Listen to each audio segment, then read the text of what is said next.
তোমার দিদিভাই স্টেজে উঠেছে, তুমি তার দিকে না তাকিয়ে মাইনিউটলি আমাদের রুদ্রদাকে ফলো করছিলে। বাহ, ভেরি নাইস।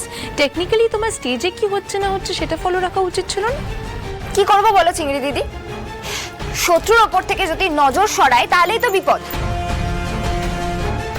ভাগ্যিস নজরটা রেখেছিলাম, তাই মনে হয়েছিল কি হয়তো একটা বিপদ হতে পারে, তাই জন্য তো আমি স্যারকে চিৎকার করে ডাকতে পারি। দাঁড়াও দাঁড়াও দাঁড়াও, কি বলছো কি? তোমার কথার মানে কি?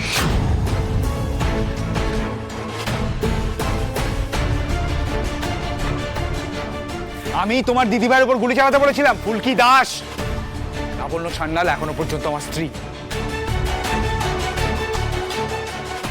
এত কিছু হওয়া সত্ত্বেও আমি আমার স্ত্রীকে দূরে সরিয়ে দিতে পারিনি। আমি এখনো লাবণ্যকে ভালোবাসি।